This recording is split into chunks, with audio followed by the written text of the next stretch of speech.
Good morning students. Subject Physics. Unit 4 Electric Charge and Electric Current. Electric Charge and Electric Current பற்றி தான் வந்து நம்ம இந்த லெசனில் பார்க்க போகிறோம். First introduction.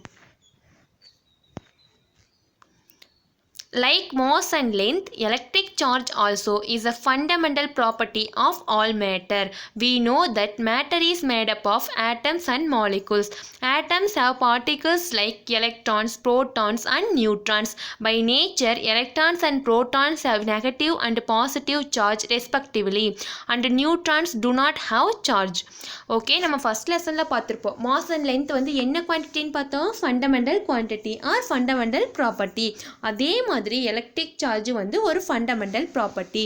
நெக்ஸ்ட் உங்களுக்கு ஆல்ரெடி தெரியும் மேட்டர் வந்து எதால் ஆயிருக்கும் அப்படின்னா ஆட்டம்ஸ் அண்ட் மாலிகூல்ஸ்னால ஆயிருக்கும். இந்த ஆட்டம்ஸில் பார்த்தீங்கன்னா particles like electron, protons and neutrons வந்து இருக்கும்.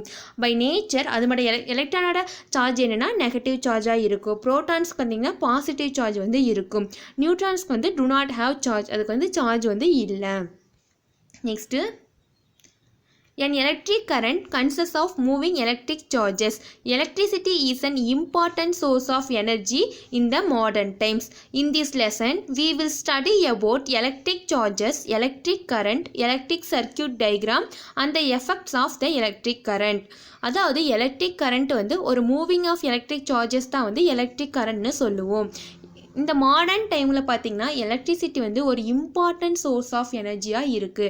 ஏன்னா நம்ம டே டு லைஃப்பில் வந்து யூஸ் பண்ணுற நிறையா மெஷின்ஸ் பார்த்திங்கன்னா எலக்ட்ரிசிட்டி இல்லாமல் நம்மளால் ஒர்க் பண்ண முடியாது.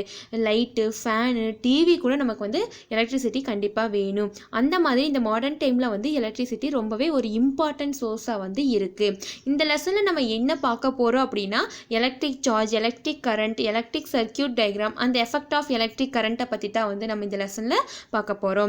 Okay students, first topic electric charges. Inside each atom there is a nucleus with positive charged protons and chargeless neutrons and negatively charged electrons orbiting the nucleus. Usually there are as many electrons as there are protons and the atoms themselves are neutrals.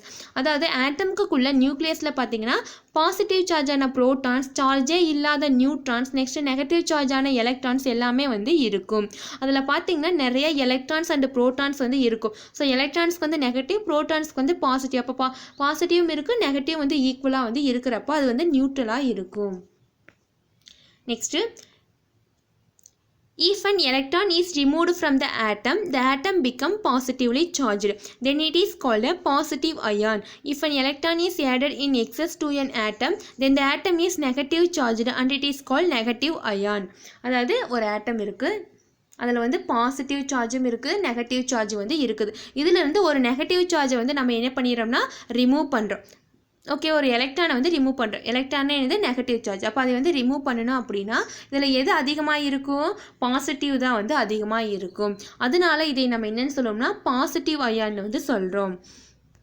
Next என்ன சொல்லியிருக்கிறாங்கன்னா அதே மாதிரி இன்னொரு ஆட்டமில் வந்து அதே மாதிரி பாசிட்டிவும் இருக்குது, நெகட்டிவும் இருக்குது. இதில் வந்து இன்னொரு எக்ஸ்ட்ரா வந்து ஒரு எலக்ட்ரான் வந்து நம்ம கொடுக்குறோம். அப்போ இதில் எது அதிகமாக இருக்குது? நெகட்டிவ் சார்ஜ் தான் வந்து அதிகமாக இருக்குது. அதனால நம்ம இது என்னென்னு சொல்கிறோம்னா நெகட்டிவ் அயான்னு வந்து சொல்கிறோம். Next, when you rub a plastic comb on your dry hair, the comb obtains power to attract small pieces of paper, is it not? When you rub the comb vigorously, electrons from your hair leave and accumulate on the edge of the comb. Your hair is now positively charged as it has lost electrons and the comb is negative charged as it has gained electrons. அதாவது என்ன சொல்லிக்கிறாங்கன்னா ஒரு பிளாஸ்டிக்கால் ஆன ஒரு கொம்பு சீப்பில் வந்து நீங்கள் நல்லா ட்ரையாக இருக்கிற ஒரு ஹேரை வந்து நீங்கள் வந்து சீவரிங்க. அப்படி சீவுனதுக்கப்புறம் அந்த சீப்பில் இருக்கிற ஹேர் வந்து ஒரு சின்ன சின்ன பீசஸ் ஆஃப் பேப்பரில் வந்து அட்ராக்ட் பண்ணுமான்னு வந்து கேட்டிருக்காங்க. நெக்ஸ்ட்டு என்ன சொல்லியிருக்காங்க அப்படின்னா நம்ம வந்து நல்லா ட்ரை ஹேரில் வந்து நல்லா கோம்பை வச்சு நம்ம வந்து தலை வாடுறப்ப பார்த்தீங்கன்னா நமக்கு என்ன இருக்கும்? அந்த சீப்பில் பார்த்தீங்கன்னா நம்மளோட ஹேர்லாம் வந்து சீப்பில் இருக்குமா? அப்போ அந்த ஹேரை நம்ம என்ன சொல்கிறோம் அப்படின்னா எலக்ட்ரான் வந்து சொல்கிறோம். சீப்பில் இருக்கிற ஹேரை வந்து நம்ம என்ன சொல்கிறோம்னா எலக்ட்ரான் வந்து சொல்கிறோம். அப்போது நம்ம ஹேர்லேருந்து நம்ம ஹெட்டில் இருக்கிற ஹேர்லேருந்து என்ன இருக்குன்னா நிறைய எலக்ட்ரான்ஸ் வந்து வெளியில் போயிருச்சு. அதனால நம்ம ஹேரை வந்து என்னென்னு சொல்கிறோம்னா பாசிட்டிவ் பாசிட்டிவ் சார்ஜ் வந்து அதிகமாக இருக்கிறனால அதில் வந்து பாசிட்டிவ் சார்ஜ் தான் வந்து அதிகமாக இருக்குன்னு சொல்கிறோம். நெக்ஸ்ட்டு பார்த்திங்கன்னா இந்த கோம்பில் வந்து என்ன இருக்குது, நிறைய எலக்ட்ரான்ஸ் வந்து இருக்குது. ஹேர் இருக்கிறது தான் நம்ம என்னென்னு சொல்கிறோம்னா எலக்ட்ரான்னு சொல்கிறோம். ஸோ அந்த கோம்பில் வந்து நிறைய எலக்ட்ரான்ஸ் இருக்கிறனால நம்ம அந்த கோம்பை வந்து என்னென்னு சொல்கிறோம்னா நெகட்டிவ் சார்ஜ்னு சொல்கிறோம். அது வந்து என்ன பண்ணியிருக்குதுன்னா எலக்ட்ரானை வந்து கெயின் பண்ணியிருக்குது. நம்ம ஹெட்டில் இருக்கிற ஹேர் வந்து எலக்ட்ரானை லாஸ் பண்ணியிருக்குது. அந்த கோம்ப் வந்து என்ன பண்ணியிருக்குன்னா எலக்ட்ரானை வந்து கெயின் பண்ணியிருக்கு. Next measuring electric charge. Electric சார்ஜை வந்து எப்படி மெஷர் பண்ணுறதுன்னு பார்க்க போகிறோம். Electric charge is measured in coulomb and the symbol for the same is C. The charge of an electron is numerically very tiny value. The charge of an electron represented as E is the fundamental unit with a charge equal to 1.6 into 10 power minus 19 coulomb. This indicates that any charge Q has to be an integral multiple n of this fundamental unit of electron charge E. Q equal to Ne. Here n is a whole number. அதாவது electric சார்ஜை வந்து நம்ம எதை measure பண்ணுவோம் அப்படின்னா கூலுமில் தான் வந்து நம்ம மெஷர் பண்ணுவோம். இதுக்கு பேர் வந்து கூலும். அதோட சிம்பிள் என்னென்னா சி, கேபிட்டல் சி. ஓகே, இதோட சார்ஜ் ஒரு எலக்ட்ரானோட சார்ஜ் பார்த்திங்கன்னா ரொம்பவே சின்ன வேல்யூ. ஓகேவா, இதில் வந்து சார்ஜ் ஆஃப் எலக்ட்ரான் வந்து நம்ம என்னென்னு சொல்லுவோம்னா ஈன்னு வந்து சொல்லுவோம். அது வந்து ஒரு ஃபண்டமெண்டல் யூனிட். அதுக்கு அதாவது எதுக்கு ஈக்குவலாக இருக்கும் அப்படின்னா 1.6 into 10 power minus 19 கூலும். சீனா கூலும். அப்போ E equal to 1.6 into 10 power minus 19 coulomb. ஓகேவா, இதில் பார்த்தீங்கன்னா சார்ஜை வந்து நம்ம என்னென்னு சொல்லுவோம்னா க்யூன்னு வந்து சொல்லுவோம். எலக்ட்ரிக் சார்ஜை வந்து க்யூன்னு வந்து சொல்லுவோம். அங்கே இன்டெக்ரல் நிறைய நம்பர்ஸ் வந்து மல்டிப்ளை பண்ணோம்னா நம்ம என்னென்னு யூஸ் பண்ணுவோமா. நெக்ஸ்ட்டு எலக்ட்ரானோட சார்ஜ் பார்த்திங்கன்னா ஈன்னு வந்து நம்ம சொல்கிறோம். ஓகேவா, நெக்ஸ்ட்டு பார்த்திங்கன்னா அதை வந்து எப்படி கண்டுபிடிப்போம் அப்படின்னா க்யூ ஈக்குவல் டு என்ஏ. க்யூனா சார்ஜு, என்னன்னா வந்து ஹோல் நம்பர், ஈங்கிறது வந்து எலக்ட்ரானோட சார்ஜ். ஓகேவா, ஓகே. நெக்ஸ்ட்டு ஒரு ப்ராப்ளம் கொடுத்துருப்பாங்க. How many electrons will be there in 1 coulomb of charge. ஒரு கூலும் ஆஃப் சார்ஜில் வந்து எவ்வளோ எலக்ட்ரான்ஸ் வந்து இருக்குன்னு கேட்டிருக்காங்க. ஸோ சார்ஜ் ஆஃப் எலக்ட்ரானோட சார்ஜ் எவ்வளவு, E equal to 1.6 into 10 power minus கூலும்ங்கிறது நமக்கு ஆல்ரெடி தெரியும், கான்ஸ்டன்ட் வேல்யூ. அப்போ நம்ம ஃபார்முலா என்னது, Q ஈக்குவல் டு NE. இப்போ நமக்கு என்ன வேணும், எத்தனை எலக்ட்ரான்ஸ் இருக்குன்னு தான் கேட்டிருக்காங்க. அப்போ N தான் வந்து நமக்கு தேவை. ஸோ இங்கே மல்டிபிள் இருக்கிற E ஆப்போசிட் சைட் போச்சுன்னா டிவிஷனாக வந்துடு. So N equal to Q by E வந்து நமக்கு கிடைக்குது. எவ்வளோ சார்ஜ் இருக்குன்னு சொல்லியிருக்கிறாங்க, 1 கூலும் சார்ஜ்னு சொல்லியிருக்காங்க. அதனால Qக்கு பொதுவாக நம்ம என்னென்னு போடுறோம்னா 1ன்னு போட்டுக்கிறோம். Eக்கு வந்து 1.6 into 10 power minus 19 வந்து போடுறோம். ஸோ நமக்கு என்ன வேல்யூ கிடைக்குதுன்னா 6.25 into 10 power 18 எலக்ட்ரான்ஸ்னு கிடைக்குது. அப்போ எவ்வளோ எலக்ட்ரான்ஸ் இருக்குது, 1 கூலும் ஆஃப் சார்ஜில் வந்து எவ்வளோ எலக்ட்ரான்ஸ் இருக்குது அப்படின்னா 6.25 into 10 power 18 electrons. Next, practically we have mu c microcoulomb, nc nanocoulomb and pc picocoulomb as units of electric charge. அதாவது நமக்கு ஆல்ரெடி தெரியும், ஃபர்ஸ்ட் லெசனில் ஒரு டேபிளர் காலமில் படிச்சிருப்போம். மைக்ரோ அதாவது 10 power minus 15லேருந்து 10 power 15 வரைக்கும் இருக்கிற நேம் எல்லாம் படிச்சிருப்போம். அதில் தான் வந்து இந்த மைக்ரோ நேனோ பிக்கோவெல்லாம் நீங்கள் பார்த்துருப்பீங்க. மியூசி அப்படின்னா மைக்ரோ கூலும், என்சினா நேனோ கூலும், பிசினா பிக்கோ கூலும். ஓகே, 1 மியூசினா என்னென்னா மைக்ரோக்கு வந்து என்னென்னு சொல்லுவோம்னா 10 power minus 6ன்னு சொல்லுவோம். So 1 mu C equal to 10 power minus 6 coulomb. Next 1 n C equal to 10 power minus 9 coulomb. இங்கே வந்து சி போட்டுக்குங்க. நேனோனா 10 power minus 9, அதனால 10 power minus 9 சின்னு வந்து போடுறோம். Next 1 p C equal to 10 power minus 12 coulomb. பிக்கோனா 10 power minus 12, அதனால 10 power minus 12 கூலும் வந்து நம்ம ரைட் பண்ணிக்கிறோம். Next electric charge is additive in nature. The total electric charge of a system is the algebraic sum of all the charges located in the system. For example, let us say that the system has 2 charges plus 5c and minus 2c. Then the total or net charge of a system is plus 5c plus minus 2c equal to plus 3c. அதாவது electric charge வந்து ஒரு additive நேச்சராக வந்து இருக்குது. இப்போ பார்த்திங்கன்னா ஒரு சிஸ்டமில் வந்து நிறையா எலக்ட்ரிக் சார்ஜ் வந்து இருக்குது. இது மட்டும் மொத்தமாக எவ்வளோ சார்ஜ் இருக்குங்கிறத வந்து நம்ம எப்படி கண்டுபிடிப்போம் அப்படின்னா எல்லாத்தையும் வந்து நம்ம ப்ளஸ் பண்ணோம்னா அந்த சிஸ்டமில் வந்து எவ்வளோ சார்ஜ் இருக்குதோ அது எல்லாத்தையும் நம்ம ப்ளஸ் பண்ணோம்னா நமக்கு வந்து கிடைக்கிறதா வந்து டோட்டல் எலக்ட்ரிக் சார்ஜ் வந்து நமக்கு கிடச்சிரும். சம்மனா வந்து ப்ளஸ் பண்ணுறது. ஓகேவா, இப்போ வந்து ஒரு சிஸ்டம் இருக்குது, அதில் வந்து எத்தனை சார்ஜ் இருக்குதுன்னா 2 சார்ஜ் வந்து இருக்குது. ஒன்று வந்து 5c ப்ளஸ் 5cன்னு, இன்னும் வந்து மைனஸ் 2c வந்து இருக்குது. இது டோட்டல் சார்ஜ் நமக்கு வேணும் அப்படின்னா ரெண்டையும் வந்து நம்ம ப்ளஸ் பண்ணணும். ப்ளஸ் பண்ணோம்னா நமக்கு என்ன கிடைக்கும்னா ப்ளஸ் 5c ப்ளஸ் பண்ணுறதுனால ப்ளஸ் ஆல்ரெடி இன்னொரு சார்ஜ் எப்படி இருக்குன்னா மைனஸ் 2cயாக வந்து நமக்கு இருக்குது. ஸோ ப்ளஸ் இன்ட்டு மைனஸ் நமக்கு என்ன ஆயிருந்தா மைனஸ் வந்து கிடச்சிடும். ஸோ 5 minus 2 நமக்கு என்ன கிடைக்கும்னா ப்ளஸ் 3c 3 கூலுமாக வந்து நமக்கு கிடைக்குது. Next, do you know? Electrostatic forces between 2 point charges obey Newton's third law. The force of one charge is an action and the other is reaction and vice versa. அதாவது electrostatic force ரெண்டு point charges வந்து electrostatic force வந்து எப்படி எதை obey பண்ணி இருக்கும் அப்படின்னா Newton's third லாவை வந்து ஒபே பண்ணி இருக்கும். நியூட்டன்ஸ் தேர்ட் லானா என்னது? For every action there is an equal and opposite reaction. இதுதான் வந்து நியூட்டன்ஸ் தேர்ட் லா. அப்போ வந்து அதில் இருக்கிற ரெண்டு சார்ஜ் இருக்குதா, அதில் வந்து ஒன்று வந்து எப்படி இருக்கும் அப்படின்னா ஆக்ஷனாகவும் இன்னொன்று பார்த்தீங்கன்னா ரியாக்ஷனாக வந்து இருக்கும். அதனால தான் வந்து நம்ம என்ன சொல்கிறோம்னா இது எதை ஒபே பண்ணி இருக்கும்னா நியூட்டன்ஸ் தேர்ட் லாவை வந்து ஒபே பண்ணி இருக்கும். Next electric force. Among electric charges there are two types of force. One is attractive and the other is repulsive. The like charges repel and unlike charges attract. The force exciting between the charges is called the electric force. This force can be experienced even when the charge are not contact. Okay, electric force வந்து two டைப்ஸில் இருக்குது. Among electric சார்ஜை பொறுத்து வந்து electric force வந்து two டைப்ஸில் இருக்குது. ஒன்று வந்து attractive, இன்னொன்று வந்து ரிப்பல்சிவ். அட்ராக்டிவ்னா எப்படி, ஃபஸ்ட்டு வந்து ரிப்பல்சிவ் கொடுத்துருக்காங்க.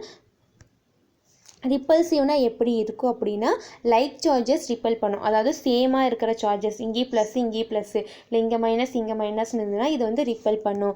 இதுவே வந்து அன்லைக்காக இருந்ததுன்னா இங்கே ப்ளஸ்ஸு இங்கே மைனஸ் இல்லை இங்கே மைனஸ் இங்கே ப்ளஸ் அப்படின்னு தான் ரெண்டு வந்து என்ன பண்ணும்னா அட்ராக்ட் வந்து பண்ணும். கீழே டயக்ராம்லேயே உங்களுக்கு கொடுத்துருப்பாங்க. Like charges ripple, like charges என்ன பண்ணுதுன்னா ரெண்டு ரிப்பல் பண்ணுது. இதுவே அன்லைக் சார்ஜஸ் இங்கே ப்ளஸ் இங்கே மைனஸ் இருக்க ரெண்டுமே வந்து என்ன பண்ணுன்னா அட்ராக்ட் வந்து பண்ணும். இந்த மாதிரி தான் வந்து எலக்ட்ரிக் ஃபோர்ஸை வந்து டூ டைப்ஸாக பிரிச்சிருக்காங்க. இந்த ரெண்டுமே வந்து எப்படி இருக்கும் அப்படின்னா இங்கே கொடுத்துருக்காங்க. Electric force exiting between the charges is called electric force. அதாவது எலக்ட்ரிக் ஃபோர்ஸ் அப்படிங்கிறது என்னென்னா ஒரு சார்ஜஸுக்குள்ளே வந்து ஃபோர்ஸ் வந்து எக்ஸிட் ஆகிறதா வந்து நம்ம எலக்ட்ரிக் ஃபோர்ஸ்னு வந்து சொல்கிறோம். இந்த ஃபோர்ஸ் வந்து ஒன்றோட ஒன்று தொடாமல் தான் வந்து இருக்கும், கான்டாக்ட் இல்லாமல் வந்து இருக்கும். Next electric field.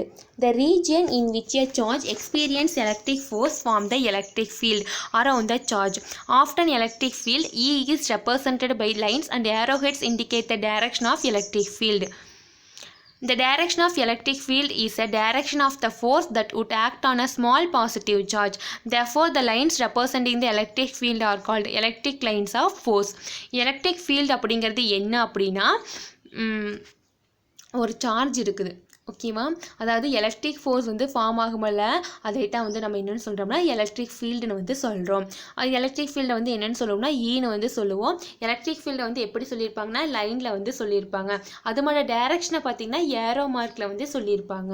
இங்கே கீழே ஃபிகரில் காமிச்சிருக்காங்க பாருங்க, இந்த மாதிரி லைன் கொடுத்துருக்காங்களா, அது வந்து எலக்ட்ரிக் ஃபோர்ஸ். அதோட டைரக்ஷன் வந்து ஏரோ மார்க்கில் வந்து கொடுத்துருப்பாங்க.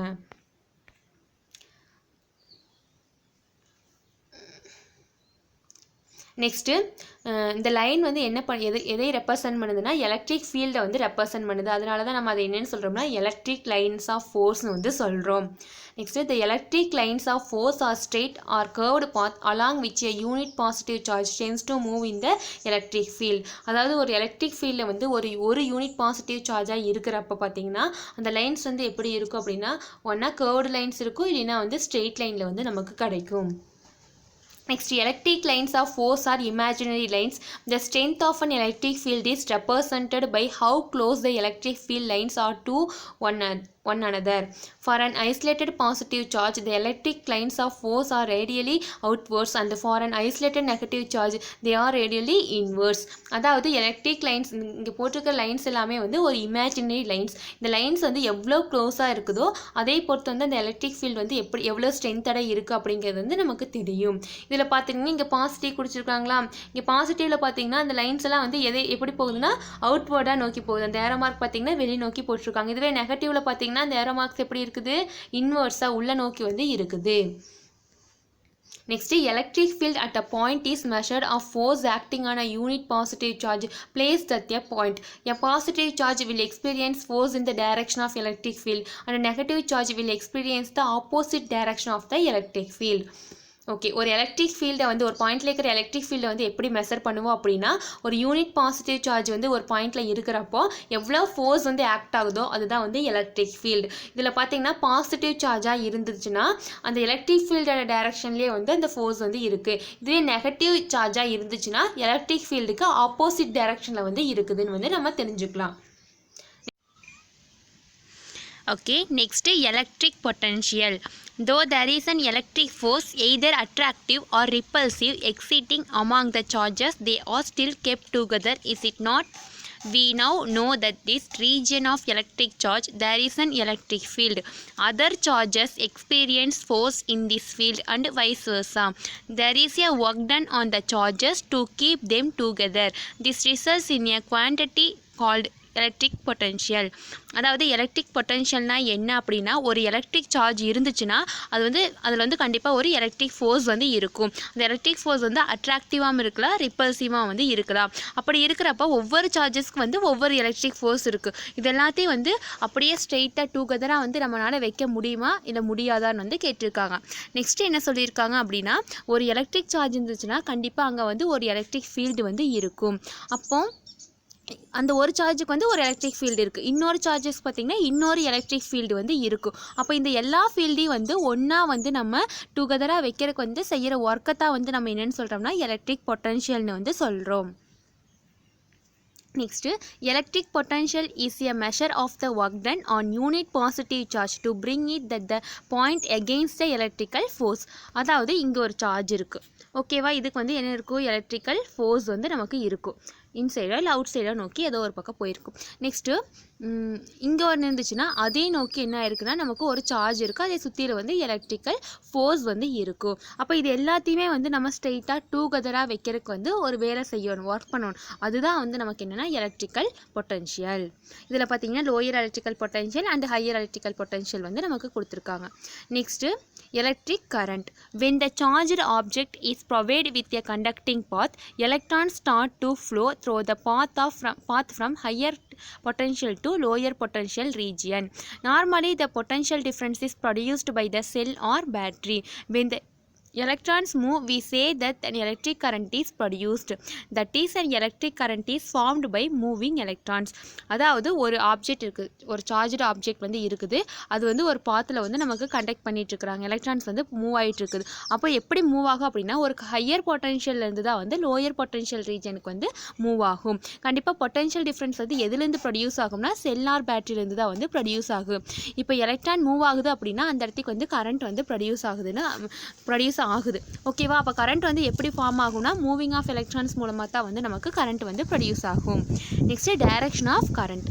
Before the discovery of electron, scientists believe that an electric current consists of moving positive charges. Although we know this is wrong, the idea is still widely held as a discovery of flow of electrons did not affect the basic understanding of electric current. The movement of the positive charge is called conventional current. The flow of electrons is termed as a electron current. This is depicted in figure 4.4. இந்த figure 4.4ல இருக்குதுல்ல, இது வந்து electrons வந்து move ஆகிட்டு இருக்குது, ஓகேவா? Okay, இதில் என்ன சொல்லியிருக்காங்கன்னா ஃபஸ்ட்டு எலக்ட்ரானை கண்டுபிடிக்காததுக்கு முன்னாடி வரைக்கும் சயின்டிஸ்ட் எல்லாமே எலக்ட்ரிக் கரண்ட்டுங்கிறது வந்து மூவிங் ஆஃப் பாசிட்டிவ் சார்ஜ், அதாவது ப்ளஸ்ன்னு தான் வந்து நினச்சிட்டு இருந்தாங்க. அது வந்து ராங்கிறது வந்து இப்போ தான் வந்து நம்ம இப்போ கூட அவங்க என்ன பண்ணிட்டு இருக்காங்கன்னா இல்லை அது பாசிட்டிவ் தான் வந்து நினச்சிட்டு இருக்காங்க. ஆனால் வந்து எலக்ட்ரான் தான் வந்து அங்கே மூவ் ஆகுது. அப்போ எலக்ட்ரான் மூவ் ஆச்சுன்னா அது என்ன சார்ஜ்னா நெகட்டிவ் சார்ஜ். அப்போ movement of positive charge is called. அப்போ பாசிட்டிவ் சார்ஜ் மூவ் ஆச்சுன்னா அதுக்கு பேர் வந்து கன்வென்ஷனல் கரண்ட். எலக்ட்ரான் மூவ் ஆச்சுன்னா மட்டும்தான் அதுக்கு பேர் என்ன, electron current. Next, in electrical circuit the positive terminal is represented by a long line and negative terminal is short line. Battery is a combination of more than one cell. அதாவது இங்கே கொடுத்துருக்காங்களா, இதுதான் வந்து செல். ஒரு பெரிய லைன் இருக்குது, ஒரு short line வந்து இருக்குது. இந்த லாங் லைன் வந்து பாசிட்டிவ், இந்த ஷார்ட் லைன் வந்து நெகட்டிவ், ஓகேவா? இது வந்து பேட்ரி. மோர் தென் ஒன்று வந்து இருக்குது, ஒரு செல் இல்லாமல் நிறையா செல் இருக்கிறதா வந்து பேட்ரி. இங்கே ஒரு செல் இருக்குது, 2 3 4 5 6, இங்கே வந்து 6 செல் இருக்குது. இதில் வந்து லாங் லைன் வந்து பாசிட்டிவ், ஷார்ட் லைன் வந்து நெகட்டிவ். ஓகேவா, long line positive, short line வந்து நெகட்டிவ். இப்போ வந்து ஒரு எண்டில் பாசிட்டிவ் இருந்ததுன்னா இந்த ஒரு எண்டில் கண்டிப்பாக வந்து நெகட்டிவ் தான் வந்து இருக்கும். ஸோ ஒன்றே ஒன்று இருந்ததுன்னா செல், நிறையா இருந்துச்சுன்னா battery. Next measurement of electric current. எப்படி வந்து எலக்ட்ரிக் கரண்ட்டை மெஷர் பண்ணுறதுன்னு பார்க்க போகிறோம். We can measure the value of current and express it numerically. Current is the rate at which charges flow fast point on a circuit. This is if Q is a quantity of charge passing through a cross section of wire in time t. Quantity of current I is represented as I equal to Q by T. அதாவது எப்படி வந்து கரண்ட்டை measure பண்ணுவோம் அப்படின்னா, கரண்ட்டுங்கிறது என்னென்னா rate at which charges flow past at a point on a circuit. ஒரு பாயிண்ட்லேருந்து இன்னொரு பாயிண்ட்டுக்கு சர்க்கியூட்டில் எப்படி சார்ஜ் வந்து மூவ் ஆகி போகுதோ அதுதான் வந்து கரண்ட் பர்டிகுலர் டைமில். ஓகேவா, இப்போ வந்து என்ன சொல்லிக்கிறாங்கன்னா குவான்டிட்டி ஆஃப் சார்ஜ் வந்து க்யூன்னு எடுத்துக்கிறோம். அது வந்து ஒரு ஒயரில் வந்து டீங்கிற டைமில் வந்து கிராஸ் ஆகி போகுது. அப்போ அதுக்கான கரண்ட் எவ்வளவு அப்படின்னா I equal to Q by T. இப்போ ஐங்கிறது என்னது கரண்ட். அப்போ வந்து ஒரு பர்டிகுலர் சார்ஜ் க்யூங்கிற ஒரு சார்ஜ் வந்து டீங்கிற டைமில் வந்து கிராஸ் ஆகி போயிருக்குது, அதுதான் வந்து கரண்ட். ஓகேவா, the standard SI unit for current is ampere with simple A. கரண்டோட SI unit என்னென்னா ஆம்பியர். அது மட்டும் சிம்பிள் வந்து என்னென்னு சொல்லுவோம்னா A. ஞாபகம் இருக்கா, ரூல்ஸில் படிச்சிருக்கோமா, ஆம்பியங்கிறது சயின்டிஸ்ட் நேமு, அதனால அது வந்து ஃபஸ்ட் லெட்டர் A வந்து ஸ்மால் லெட்டரில் போடுறோம். ஆனால் அது மட்டும் சிம்பிள் ரைட் பண்ணுறப்போ கேபிட்டல் A வந்து யூஸ் பண்ணுவோம். Next current of 1 ampere means that there is 1 coulomb of charge passing through a cross section of wire every 1 second. அதாவது 1 ஆம்பியருங்கிற கரண்ட் வந்து எப்போ கிடைக்கும் அப்படின்னா சார்ஜ் வந்து 1 கூலுமாக இருக்கும்னு. நெக்ஸ்ட் டைம் பார்த்திங்கன்னா 1 செகண்டாக இருக்கிறப்ப தான் வந்து நமக்கு 1 ஆம்பியருங்கிற கரண்ட் வந்து கிடைக்கும்னா 1/1 வந்து நமக்கு என்ன கிடைக்கும்னா 1 வந்து கிடைக்கும். கீழே கொடுத்துருக்காங்களா, 1 ampere equal to 1 coulomb divide by 1 second. அதாவது 1 கூலும் சார்ஜ் வந்து 1 செகண்டில் வந்து கிராஸ் ஆகி போயிருக்குது. அப்போ தான் வந்து நமக்கு 1 ஆம்பியர் கரண்ட் வந்து நமக்கு கிடச்சிருக்குது. So 1A equal to 1C divide by 1S. அப்போ என்ன பண்ணிக்கிறாங்கன்னா இந்த C டிவைட் பை இருக்கிறது அப்போ மேலே போச்சுன்னா பவர் -1 ஆயிரும். அதனால 1CS பவர் -1 எழுதிக்கிறாங்க, or 1 ampere. Next, ammeter is an instrument used to measure the strength of electric current is an electric circuit. ஒரு சர்க்கியூட்டில் வந்து கரண்ட்டை வந்து மெஷர் பண்ணுறக்கு வந்து யூஸ் பண்ணுற இன்ஸ்ட்ருமெண்ட் வந்து அம்மீட்டர். நம்ம லேபில் பார்த்துருப்போம். அதாவது இப்படி இருக்கும். இங்கே வந்து ஒரு ரெட் கலரில் கொடுத்துருப்பாங்க, இங்கே ஒரு பிளாக் கலரில் கொடுத்துருப்பாங்க. இது பாசிட்டிவ், இது நெகட்டிவ். இங்கே வந்து ஏன்னு எழுதியிருப்பாங்க. இங்கே ஃபுல்லாக உங்களுக்கு வந்து ஸ்கேல் கொடுத்துருப்பாங்க. இதுதான் வந்து ammeter. The ammeter is connected in series in a circuit where the current is to be found. The current flows through a positive red terminal of ammeter and leaves from the negative black terminal. அதாவது ammeter வந்து ஒரு சர்க்கியூட்டில் வந்து எப்படி connect பண்ணியிருப்பாங்கன்னா serious கனெக்ஷனில் தான் வந்து connect பண்ணியிருப்பாங்க. அதாவது ஒன்று தொடர்ந்து கனெக்ட் பண்ணியிருப்பாங்க. ஃபஸ்ட்டு இங்கே கீழே கொடுத்துருக்காங்களா, இங்கே பேட்ரி இருக்குது, பேட்டரிக்கு அப்புறம் அம்மீட்டர் கொடுத்துருக்காங்களா. இந்த மாதிரி கண்டினியூவாக கொடுக்குறதா வந்து சீரியஸ் கனெக்ஷன். அப்படியே கண்டினியூவாக கொடுத்துருக்காங்களா. அப்போ இங்கே பேட்டரிலேருந்து என்ன பண்ணியிருக்காங்கன்னா அம்மீட்டரோட ப்ளஸ் கொடுத்துருக்காங்க, அதான் வந்து ரெட் டெர்மினல். அது வந்து கரண்ட் வந்து ஃப்ளோ ஆகுது. லீவ் ஆகுது எங்கன்னா மைனஸில் வந்து லீவ் ஆகுது, அங்கேருந்து வெளியில் வந்து வருது. ஸோ இந்த அம்மீட்டர் எதுக்காக யூஸ் பண்ணுறோம் அப்படின்னா ஒரு சர்க்கியூட்டில் வந்து கரண்ட்டை வந்து மெஷர் பண்ணுறதுக்காக தான் வந்து நம்ம அம்மீட்டரை வந்து யூஸ் பண்ணுறோம். அம்மீட்டர் வந்து சீரியஸ் கனெக்ஷனில் தான் வந்து கனெக்ஷன் கொடுத்துருப்பாங்க. இது வந்து இப்படி தான் கனெக்ஷன் கொடுப்பாங்க. இது வந்து circuit diagram. Next, problem 2. If 25 C of charge is determined to pass through a wire of any cross section in 50 seconds, what is the measure of current? அதாவது ஒரு க்யூங்கிற சார்ஜ் இருக்குது, டைம் வந்து 50 செகண்ட்ஸில் வந்து இருக்கிறப்போ கரண்ட் வந்து எவ்வளவு அப்படின்னு வந்து கேட்டிருக்காங்க. இப்போ கரண்ட்டோட ஃபார்முலா என்னது, I equal to Q by T. அப்போ Qவோட வேல்யூ 25 டிவைட் பை 15 வரும். அப்போ 125, இங்கே வந்து 225 சார் 15 வரும். அப்போ 1/2 வரும். 1/2னா 0.5 கூலும் per செகண்ட் வந்து வரும், அல்லது 0.5 ஆம்பியர். கரண்ட்டோட SI யூனிட் என்னன்னா ampere. So 0.5 ampere. Next problem 3. The current flowing through a lamp is 0.2 A. If the lamp is switched on for 1 hour, what is the total electric charge that passes through the lamp? அதாவது ஒரு லேம்பில் வந்து current வந்து எவ்வளோ flow ஆயிருக்குன்னா 0.2 ஆம்பியருங்கிற current வந்து flow ஆயிருக்குது. அந்த lamp வந்து எவ்வளோ டைமுக்கு வந்து ஸ்விட்ச் ஆன் பண்ணியிருந்தாங்கன்னா 1 ஹாருக்கு வந்து ஸ்விட்ச் ஆன் பண்ணியிருந்தாங்க. அப்போ எவ்வளோ சார்ஜ் இருக்குது, Q வந்து எவ்வளோ இருக்குது அப்படின்னு வந்து கேட்டிருக்காங்க. IUT வந்து கொடுத்துட்டாங்க. இங்கே வந்து டைம் வந்து உங்களுக்கு எப்படி கொடுத்துருக்காங்கன்னா ஹவரில் கொடுத்துருக்காங்க. நம்ம வந்து அதே செகண்ட்ஸுக்கு கன்வெர்ட் பண்ணணும். ஸோ நமக்கு ஃபார்முலா என்னது, I equal to Q by T. இங்கே நம்ம ஃபைன் பண்ண வேண்டியது வந்து Q தான் ஃபைன் பண்ணணும். ஸோ டிவைட் பையில் இருக்கிற T ஆப்போசிட் சைட் போச்சுன்னா நமக்கு மல்டிபிள் ஆயிடுது. So Q equal to I into t வந்து நமக்கு கிடச்சிருக்குது. அதுக்கு முன்னாடி நம்ம என்ன பண்ணோம்னா டைம் வந்து 1 ஹார்னு கொடுத்துட்டாங்க, அதை வந்து நம்ம செகண்டுக்கு வந்து கன்வெர்ட் பண்ணணும். ஸோ 1 ஹாருக்கு எவ்வளோ மினிட்ஸ்னா 60, எவ்வளோ செகண்ட்ஸ்னா 60. இப்போ 60 into 60 நமக்கு என்ன கிடைக்கும்னா 3600 செகண்ட். 1 ஹாருக்கு எவ்வளோ செகண்ட்னா 3600 செகண்ட்ஸ் வந்து இருக்குது. இப்போ கொண்டு வந்து ஃபார்முலாவில் சப்ஸ்டிட் பண்ணோம்னா 0.2 into 3600 வந்து கிடைக்கும். அப்போ 0.2 into 3600 நமக்கு என்ன கிடைக்கும்னா 720 கூலும். இப்போ எவ்வளோ சார்ஜ் இருக்குன்னா 720 கூலும் சார்ஜ் வந்து இருந்திருக்கு. Next, electromotive force. EMF na electromotive force. Imagine the two ends of water pipe filled with water are connected. Although filled with water, the water will not move or circle around the tube on its own. Suppose you insert a pump in between and the pump pushes the water, then the water will start moving in the tube. Now the moving water can be used to produce some work.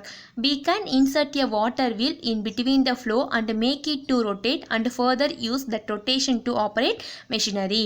Okay, இப்போ என்ன சொல்லியிருக்காங்கன்னா ஒன்று imagine பண்ண சொல்லியிருக்காங்க.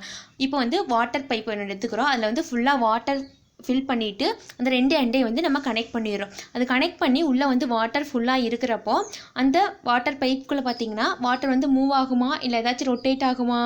கண்டிப்பாக ஆகாது. அதில் வந்து நடுவில் வந்து நம்ம என்ன பண்ணலான்னா ஒரு பம்பை வந்து இன்செர்ட் பண்ணணும் அப்படின்னா அதுக்கப்புறம் வேணால் என்ன பண்ணலான்னா அந்த வாட்டர் வந்து மூவ் ஆகும். அந்த வெளியில் வர வாட்டர் வந்து நம்ம வேறு ஏதாச்சும் ஒர்க்குக்கு வந்து யூஸ் பண்ணிக்கலாம். அதே மாதிரி நம்ம என்ன பண்ணலான்னா வாட்டர் வீலை வந்து இன்செர்ட் பண்ணணும்னா பிட்வீன் நடுவில் வந்து வாட்டர் வீலை இன்செர்ட் பண்ணணும்னா அதுலேயே கூட வாட்டர் வந்து என்ன ஆகும்னா ஃப்ளோ ஆகும். Next, likewise, if you take a circular copper wire, it is full of free electrons. However, they are not moving in a particular directions. You need some force to push the electrons to move in a directions. The water pump and a battery are compared in figure 4.7. மேலே பார்த்த மாதிரியே தான் இப்போ என்ன சொல்லியிருக்கிறாங்கன்னா ஒரு circular copper ஒயரில் வந்து நிறைய free electrons வந்து இருக்குது. ஆனால் வந்து அது ஒரு பர்டிகுலர் டைரக்ஷனில் வந்து மூவ் ஆகிறது இல்லை.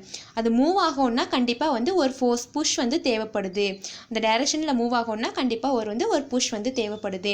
இப்போ ஃபிகர் 4.7 வந்து வாட்டர் பம்ப் அண்ட் பேட்டரி வந்து உங்களுக்கு கம்பேர் பண்ணி கொடுத்துருக்காங்க. இதில் என்ன தெரியுதுன்னா வாட்டர் வந்து மூவ் ஆகணும் அப்படின்னா கண்டிப்பாக வந்து என்ன வேணும்? பம்பு வேணும். அதே மாதிரி எலக்ட்ரான்ஸ் வந்து மூவ் ஆகணும்னா கண்டிப்பாக வந்து என்ன வேணும்? பேட்ரி வேணும். இந்த மாதிரி ஒரு வந்து புஷ் ஆர் ஃபோர்ஸ் வந்து இருந்தால் மட்டும்தான் வந்து ஒரு எலக்ட்ரானாக இருந்தாலும் சரி இல்லை ஒரு வாட்டராக இருந்தாலும் சரி மூவ் ஆகும். Devices like electric cells and other electrical energy sources act like pump, pushing the charges to flow through a wire or conductor. The pumping action of the electrical energy source is made possible by the electromotive force EMF. The electromotive force is represented as epsilon. Okay, இப்போ என்ன சொல்லியிருக்காங்க அப்படின்னா மேலே பார்த்த மாதிரியே தான் like pump மாதிரியே தான் வந்து என்ன சொல்லியிருக்காங்கன்னா எலக்ட்ரிக் செல் ஆர் எலக்ட்ரிக் எனர்ஜி சோர்ஸஸ் வந்து மூவ் ஆகணும் அப்படின்னா வந்து ஒரு கண்டக்டர் ஆர் ஒயரில் வந்து மூவ் ஆகணும் அப்படின்னா கண்டிப்பாக வந்து ஒரு புஷ்ஷிங் வந்து தேவைப்படுது. அந்த புஷ்ஷிங் தான் வந்து எலக்ட்ரோமோட்டிவ் ஃபோர்ஸ். புஷ்னா என்னது? ஒரு ஃபோர்ஸ். அந்த ஃபோர்ஸ் தான் வந்து எலக்ட்ரோமோட்டிவ் ஃபோர்ஸ். எலக்ட்ரோமோட்டிவ் ஃபோர்ஸை வந்து என்னென்னு ரெப்ரசன்ட் பண்ணுவோம்னா இதுக்கு பேர் வந்து எப்சிலான். இந்த இ மாதிரி போட்டிருக்காங்களா அதுக்கு பேர் வந்து epsilon. The EMF of an electric energy source is a work done by the source in driving a unit charge around the complete circuit. அதாவது என்ன சொல்லியிருக்காங்கன்னா ஒரு யூனிட் சார்ஜ் வந்து ஒரு கம்ப்ளீட் சர்க்கியூட் ஒரு டைம் சுற்றி வரக்கு தேவைப்படுற ஒர்க்கை தான் வந்து நம்ம என்னென்னு சொல்கிறோம்னா எலக்ட்ரோமோட்டிவ் ஃபோர்ஸ்னு வந்து சொல்கிறோம். ஸோ எலக்ட்ரோமோட்டிவ் ஃபோர்ஸ் வந்து எப்சிலான் சொல்லுவோம். So epsilon equal to W/Q. இதில் டபிள்யூங்கிறது வந்து work done. The SI unit of EMF is joules per coulomb, J⁻⁻⁻1 or volt. In other words, the EMF of an electrical energy source is 1 volt if 1 joule of work is done by the source to drive 1 coulomb of charge completely around the circuit. இப்போ என்ன சொல்லியிருக்காங்கன்னா இங்கே epsilon equal to W/Qன்னு இருக்குது. இதில் வந்து Wங்கிறது work done. Okay, இப்போ வந்து Wயோட unit என்னென்னா ஜூல், கீழே வந்து கூலும் Qவோட யூனிட் என்னென்னா கூலும். அப்போ J/Cன்னு வந்து வரும். இந்த C வந்து மேலே போச்சுன்னா நமக்கு என்ன வரும்னா J⁻⁻1 வந்து கிடைக்கும். இதுதான் வந்து எப்சிலானோட SI யூனிட். ஆர் வோல்ட் வந்து எப்சிலானோட SI யூனிட். மேக்ஸிமம் வந்து என்ன யூஸ் பண்ணுவாங்கன்னா வோல்ட் தான் வந்து யூஸ் பண்ணுவாங்க. இதை வந்து எப்படி சொல்கிறாங்கன்னா இப்போ வந்து நமக்கு வந்து ஒரு வோல்ட் EMF வேணும் அப்படின்னா நமக்கு எப்படி இருந்திருக்கோன்னு ஒரு வோல்ட் EMF கிடைக்குதுன்னா கண்டிப்பாக எப்படி இருந்திருக்கோன்னு ஒரு ஜூல் ஒர்க் டன் வந்து நடந்திருக்கோன்னு 1 கூலும் ஆஃப் சார்ஜ் வந்து ஒரு கம்ப்ளீட் சர்க்கியூட் வந்து சுற்றி வர்றதுக்கு வந்து 1 ஜூல் ஒர்க் வந்து நடந்திருக்கோன்னு. அப்போ தான் வந்து நமக்கு 1 வோல்ட் EMF வந்து நமக்கு கிடச்சிருக்கும். லைக் நம்ம கரண்ட்டில் பார்த்தோமல்ல அதே மாதிரி தான். Next problem 4. The EMF of a cell is 1.5 volt. What is the energy provided by the cell to drive 0.5 coulomb of charge around the circuit? இங்கே உங்களுக்கு என்ன கொடுத்துட்டாங்க, ஒரு EMF பட செல்லில் வந்து 1.5 volt வந்து நமக்கு கிடச்சிருக்குது எப்சிலான். நெக்ஸ்ட்டு வந்து Q வந்து எவ்வளோ இருக்குதுன்னா 0.5 C வந்து இருக்குது. இப்போ என்ன கேட்டிருக்காங்க அப்படின்னா நம்மள வந்து W வந்து எவ்வளோன்னு கேட்டிருக்காங்க, ஒர்க் டன் வந்து எவ்வளோன்னு கேட்டிருக்காங்க. ஓகேவா? ஸோ கிவனில் என்ன கொடுத்துருந்தாங்க, epsilon equal to 1.5 volt, Q equal to 0.5 coulomb. இப்போ ஃபார்முலா என்னது, எப்சிலான் ஈக்குவல் டு W/Qன்னு வரும். இப்போ W வேணுங்கிறனால Q ஆப்போசிட் சைட் கொண்டு போனோம்னா மல்டிபிள் ஆயிடுது. So W equal to epsilon into Qன்னு வந்து கிடைக்குது. இப்போ சப்ஸ்டியூட் பண்ணோம்னா எப்சிலான் பதிலாக 1.5 இன்ட்டு Q பதிலாக 0.5ன்னு போட்டோம்னா நமக்கு என்ன கிடைக்கும்னா 0.75 ஜூல். அதாவது ஒர்க் டனோட யூனிட் என்ன, joule. Next, potential difference PD. One does not just let the circuit connect the one terminal of a cell to another. Often we connect, say, a bulb or a small fan or any other electrical device in an electric circuit and use the electric current to drive them.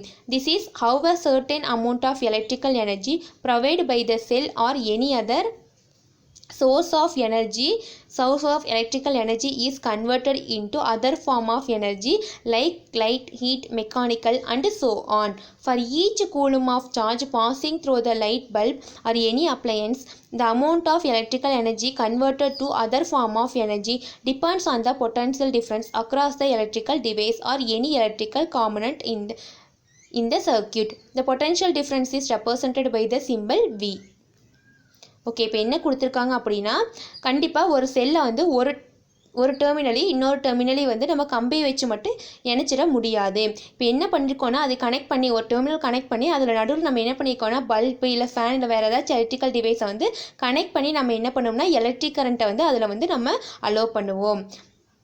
அப்போ நமக்கு என்ன பண்ணுன்னா அந்த நம்ம allow பண்ணுற energy வந்து என்னவா convert ஆகுது அப்படின்னா அது என்னவாகும், நம்ம எலக்ட்ரிக்கல் எனர்ஜி வந்து கொடுக்குறோம். அது வந்து என்னவா கன்வெர்ட் ஆகுதுன்னா லைட் எனர்ஜி. லைட்டில் கொடுத்தோம்னா லைட் எனர்ஜியாக மாறும், இல்லை நம்ம அயன் பாக்ஸில் கொடுத்தோம்னா ஹீட் எனர்ஜி ஆகும். இந்த மாதிரி வந்து வேறு ஏதாச்சும் மெக்கானிக்கல் எனர்ஜியாக கூட மாறிக்கலாம்.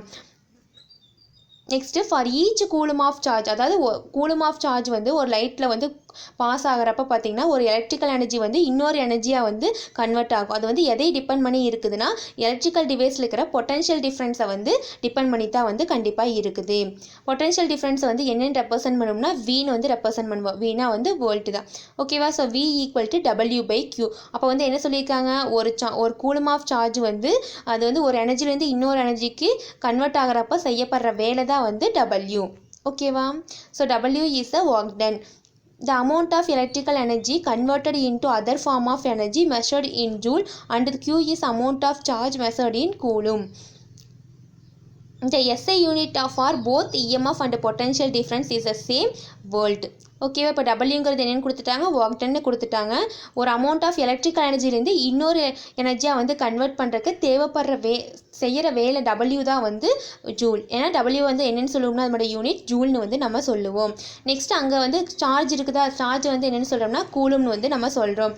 இதோட SI யூனிட் என்னென்னா வோல்ட் தான். இதுக்கு முன்னாடி ஒன்று SI யூனிட் வோல்ட்டுன்னு பார்த்தா அது என்னென்னா EMF, எலக்ட்ரோமோட்டிவ் ஃபோர்ஸுக்கும் பொட்டன்ஷியல் டிஃப்ரென்ஸுக்கு SI யூனிட் என்னென்னா volt. Next, problem 5. A charge of 2 × 10⁴ coulomb flows through an electric heater. The amount of electrical energy converted into thermal energy is 5 × 10⁶ joule. Compute the potential difference across the end of the heater. ஓகேவா? இப்போ என்ன கொடுத்துட்டாங்கன்னா ஒரு ஹீட்டரில் வந்து first எவ்வளோ charge வந்து flow ஆகுதுன்னா 2 × 10⁴ charge வந்து flow ஆகிட்டு இருந்திருக்குது. அது வந்து எலக்ட்ரிக்கல் எனர்ஜியாக போயிட்டு இருந்திருக்கு. அது வந்து தெர்மல் எனர்ஜியாக கன்வெர்ட் ஆகிறப்ப எவ்வளோ இருந்திருக்குன்னா 5 × 10⁶ ஜூல் வந்து இருந்திருக்குது. அப்போ வந்து பொட்டன்ஷியல் டிஃப்ரென்ஸ் எவ்வளோன்னு கேட்குறாங்க. இப்போ கொடுத்துருக்கிறது என்ன வேல்யூ கொடுத்துட்டாங்கன்னா Q கொடுத்துருக்காங்க சார்ஜ், நெக்ஸ்ட் வந்து W ஒர்க் டன் வந்து கொடுத்துட்டாங்க. இப்போ வந்து நம்ம என்ன கேட்டிருக்காங்கன்னா Vயோட வேல்யூ வந்து கேட்டிருக்காங்க.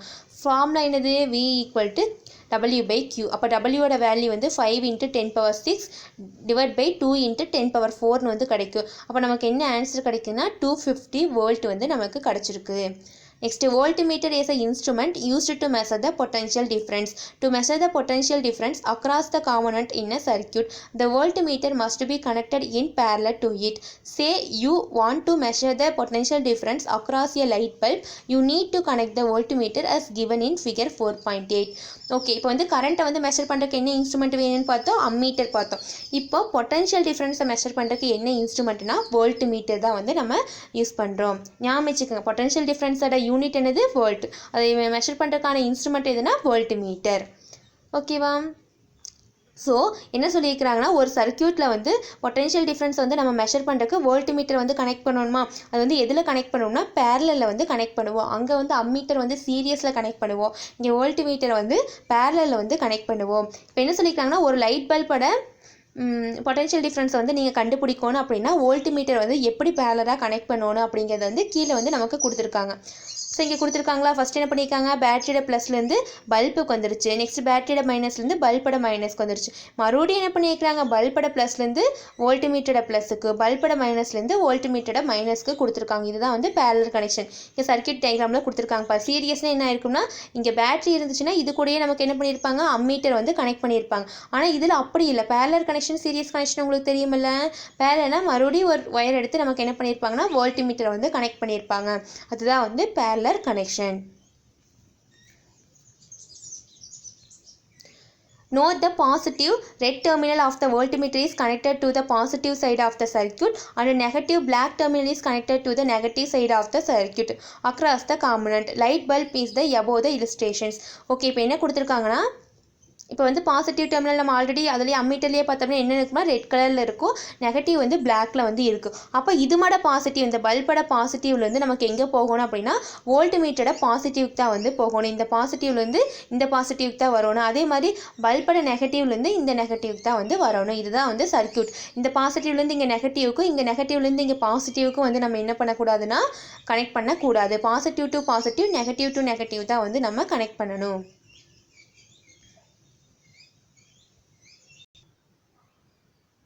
Next, resistance. The resistance R is the measure of opposition offered by the component to the flow of electric current through it. Different electrical components offer different electrical resistance. Resistance na ஒரு தடை, ஓகேவா, கரண்ட்டை வந்து தடை பண்ணுற மாதிரி இருக்கும். ஓகேவா, என்ன சொல்லியிருக்காங்கன்னா, ஒரு எலக்ட்ரிக்கல் சர்க்யூட்டில் எலக்ட்ரிக் கரண்ட் ஃப்ளோ ஆகிட்டு இருக்கிறப்ப வந்து நம்ம ஆப்போசிஷனாக என்ன பண்ணுறோம்னா ஒரு தடை பண்ணுறோம். அதுதான் வந்து ரெசிஸ்டன்ஸ். இது வந்து ரெசிஸ்டன்ஸோட வேல்யூ பார்த்தீங்கன்னா ஒவ்வொரு காம்பனன்ட்ஸ்க்கு வந்து ஒவ்வொரு மாதிரி இருக்கும், எல்லாமே சேமாக வந்து இருக்காது. Metals like copper, aluminum, etc. have very much negligible resistance. That is why they are called good conductors. On the other hand, materials like nichrome, tin oxide, etc. offer high resistance to the electric current. We also have a category of materials called insulators. They do not conduct electric current at all. Glass, polymer, rubber and paper. All these materials are needed in electrical circuit to have usefulness and safety in electrical circuits. Metals like copper, aluminum எல்லாம் என்ன பண்ணும்னா resistance வந்து ரொம்பவே வந்து கம்மியாக இருக்கும். அதனால வந்து என்ன பண்ணுவாங்கன்னா ஈஸியாக வந்து அதில் வந்து கரண்ட்டை வந்து கண்டக்ட் பண்ணிக்கலாம். அதனால நம்ம அது என்னென்னு சொல்கிறோம்னா குட் கண்டக்டர்ஸ்னு வந்து சொல்கிறோம். ஆனால் மெட்டீரியல்ஸ் லைக் நிக்ரோம், டின் ஆக்சைடெலாம் என்ன பண்ணும்னா ரொம்பவே வந்து ஹை ரெசிஸ்டன்ஸோட இருக்கும். அதனால் வந்து அதில் வந்து ஈஸியாக வந்து கரண்ட் வந்து பாஸ் ஆக முடியாது. லைக் எது மாதிரினா glass, polymer, rubber and paper மாதிரி இருக்கும். அதில் வந்து கரண்ட் பாஸ் ஆக முடியாதனால நம்ம அதை என்னென்னு சொல்லுவோம்னா இன்சுலேட்டர்னு வந்து சொல்லுவோம். ஸோ கரண்ட் பாஸ் ஆகாது அதில். அதனால தான் வந்து நம்ம என்ன பண்ணுவாங்கன்னா அதை வந்து ஒரு சேஃப்டி ஆர் யூஸ்ஃபுல்னஸ்க்காக வந்து அதை யூஸ் பண்ணுவாங்க. அதாவது இப்போ வந்து கரண்ட் பாஸ் ஆகிற ஒயர்லேயே வந்து வெளியில் என்ன பண்ணியிருப்பாங்க, ரப்பர் மாதிரி ஒயரில் தானே போட்டிருப்பாங்க. அப்போ வந்து அதை தொட்டோம்னா நமக்கு வந்து ஷாக் அடிக்காது. உள்ளே தான் வந்து நமக்கு என்ன ஆகிட்டுருக்கு, உள்ளே வந்து தான் வந்து ஒயர் போயிட்டுருக்கு. வெளியில் பார்த்திங்கன்னா ஒரு ரப்பரால் ஆனால் ஒரு கோட் ஒயர் வந்து தான் கொடுத்துருப்பாங்க. அப்போ அது வந்து இன்சுலேட்டராக இருக்குது. அதனால வந்து அதில் வந்து கரண்ட் வந்து பாஸ் ஆகாது. Next, the SI unit of resistance is ohm with the symbol ohm. 1 ohm is the resistance of an component. When the potential difference of 1 volt applied across the component divides the current in 1 ampere through it. அதாவது ரெசிஸ்டன்ஸோட SI unit என்னென்னா ஓம். இதுதான் வந்து அது மட்டும் simple. இது வந்து ஓம் தான். ஓகேவா? இப்போ 1 ஓம் ஆஃப் ரெசிஸ்டன்ஸ் வந்து எப்போ நமக்கு இருக்கும் அப்படின்னா பொட்டன்ஷியல் டிஃப்ரென்ஸ் வந்து 1 வோல்ட்டாக இருக்கும்னு, நெக்ஸ்ட் அதில் கொடுக்குற கரண்ட் வந்து 1 ஆம்பியர் கரண்ட்டாக இருக்கிறப்ப தான் வந்து நமக்கு 1 ஓம் ரெசிஸ்டன்ஸ் வந்து நமக்கு கிடைக்கும். We can also control the amount of flow of current in the circuit with the help of resistance. Such components used for providing resistance are called resistors. The resistors can be fixed or variable. இப்போ வந்து ஒரு சர்க்யூட்டில் வந்து current வந்து pass ஆகிட்டு இருக்கிறப்ப வந்து அதை வந்து நம்ம கண்ட்ரோல் பண்ண முடியும். எதை வச்சு கண்ட்ரோல் பண்ணனா ரெசிஸ்டன்ஸை வச்சு வந்து நம்ம அந்த கரண்ட்டை வந்து கண்ட்ரோல் பண்ண முடியும். அப்படி கரண்ட்டை வந்து கண்ட்ரோல் பண்ணுறது பேர் வந்து அது ரெசிஸ்டன்ஸை தான் நம்ம என்னென்னு சொல்கிறோம்னா ரெசிஸ்டார்ஸ்னு வந்து சொல்கிறோம். அதில் சில ரெசிஸ்டார்ஸ் வந்து அப்படியே ஃபிக்ஸ்டாக இருக்கும், சிலது வந்து வேரியபிளாக இருக்கும். இங்கே கீழே கொடுத்துருக்காங்க பாருங்கள். இது ஃபஸ்ட்டு ஒன் வந்து ஃபிக்ஸ்டு ரெசிஸ்டார், செகண்ட் வந்து மேலே ஏரோ மார்க் போட்டிருந்தாங்கன்னா அது வந்து வேரியபிள் ரெசிஸ்டார்ஸ். இது வந்து ரியோஸ்டாட். லாஸ்ட் ஒன் வந்து என்னென்னா rheostat. Okay, fixed resistors have fixed value of resistance, while the variable resistors like rheostat can be used to obtain desired value of resistance. Fixed resistorsல பார்த்தீங்கன்னா இதில் வந்து எவ்வளோ ரெசிஸ்டன்ஸ் இருக்கோ அதே அப்படியே தான் வந்து இருக்கும், அதை வந்து நம்ம சேஞ்ச் பண்ண முடியாது. ஆனால் வேரியபிள் ரெசிஸ்டார்ஸ்லேயும் ரியோஸ்டாட்லேயும் வந்து நமக்கு சேஞ்ச் பண்ணிக்கலாம். எவ்வளோ ரெசிஸ்டன்ஸ் வேணும் அப்படிங்கிற மாதிரி நமக்கு இங்கே வந்து பட்டன் கொடுத்துருப்பாங்க. அதில் வந்து நமக்கு எந்த ரெசிஸ்டன்ஸ் வேணுமோ அதை வந்து நம்ம ஆன் பண்ணி வச்சுக்கலாம். Next, note difference between EMF and potential difference. As both EMF and potential difference are measured in volt, they may appear the same, but they are not. The EMF refers to the voltage developed across the terminals of an electric source when it does not produce current in the circuit. Potential difference refers to the voltage developed between any 2 points in an electric circuit when there is current in the circuit. இப்போ பார்த்தீங்கன்னா EMF electromotive force and potential டிஃப்ரென்ஸோட unit என்னது volt தான். வோல்ட்டை வச்சு தானே measure பண்ணுறோம். அதனால நம்ம என்ன நினைக்கக்கூடாதுன்னா அது ரெண்டுமே சேம்னு வந்து நினைக்கக்கூடாது. கண்டிப்பாக வந்து அது ரெண்டுமே சேம் கிடையாது. இஎம்எஃப்ங்கிறதுனா ஒரு எலக்ட்ரோமோட்டிவ் ஃபோர்ஸ், அது என்ன பண்ணுதுன்னா வோல்டேஜ் டெவலப் பண்ணுது. எப்போனா டெர்மினல்ஸில் வந்து அதாவது ஒரு இடத்துலேருந்து இன்னொரு இடத்துக்கு எலக்ட்ரான்ஸ் வந்து ஃப்ளோ ஆகிறதுக்கு நம்ம ஒரு ஃபோர்ஸ் கொடுப்போம்ல, அதுதான் வந்து எலக்ட்ரோமோட்டிவ் ஃபோர்ஸ். அதில் வந்து கரண்ட் வந்து இருக்காது, கரண்ட் வந்து ப்ரொடியூஸ் ஆகாது. ஆனால் பொட்டன்ஷியல் டிஃப்ரென்ஸ் வந்து வோல்டேஜ் தான் வந்து டெவலப் பண்ணுது. பிட்வீன் எனி 2 பாயிண்ட்ஸ், 2 பாயிண்ட்ஸுக்கு நடுவில் வந்து வோல்டேஜ் டெவலப் ஆகுது. அதில் வந்து கண்டிப்பாக வந்து என்ன இருக்கும் அப்படின்னா கரண்ட் வந்து இருக்கும். அந்த சர்க்யூட்டில் கண்டிப்பாக கரண்ட் இருக்கும். ஸோ இஎம்எஃப்ல வந்து கரண்ட் இருக்காது, இதில் வந்து கண்டிப்பாக கரண்ட் வந்து இருக்கும். ஸோ இஎம்எஃப் பொட்டன்ஷியல் டிஃப்ரென்ஸ் தான். ஓகேவா? ஓகே ஸ்டூடெண்ட்ஸ், நம்ம இன்றைக்கி என்ன பார்த்தோம்னா எலக்ட்ரிக் சார்ஜ் அண்ட் எலக்ட்ரிக் கரண்ட்டை பற்றி பார்த்தோம். அதில் ஃபஸ்ட்டு என்ன பார்த்தோம்னா எலக்ட்ரிக் சார்ஜ் பார்த்தோம். ஓகேவா? எலக்ட்ரிக் சார்ஜஸ் பார்த்தோம், எப்படி எலக்ட்ரிக் சார்ஜை வந்து மெஷர் பண்ணுறதுன்னு பார்த்தோம். நெக்ஸ்ட்டு எலக்ட்ரிக் ஃபோர்ஸ்னால் என்னென்னு பார்த்தோம். அதில் 2 டைப்ஸ் ஆஃப் ஃபோர்ஸ் பார்த்தோம். நெக்ஸ்ட்டு எலக்ட்ரிக் ஃபீல்டு பார்த்தோம். நெக்ஸ்ட்டு எலக்ட்ரிக் கரண்ட்டு, அதோட டேரக்ஷன் எப்படி இருக்குது. நெக்ஸ்ட்டு எலக்ட்ரிக் கரண்ட்டை எப்படி மெஷர் பண்ணுறது, எந்த இன்ஸ்ட்ருமெண்ட்டை யூஸ் பண்ணி மெஷர் பண்ணுவோன்னு பார்த்தோம். நெக்ஸ்ட்டு எலக்ட்ரோமோட்டிவ் ஃபோர்ஸ் இஎம்எஃப் பற்றி பார்த்தோம். நெக்ஸ்ட்டு பொட்டன்ஷியல் டிஃப்ரென்ஸ், லாஸ்ட்டாக ரெசிஸ்டன்ஸ் பற்றி பார்த்தோம்.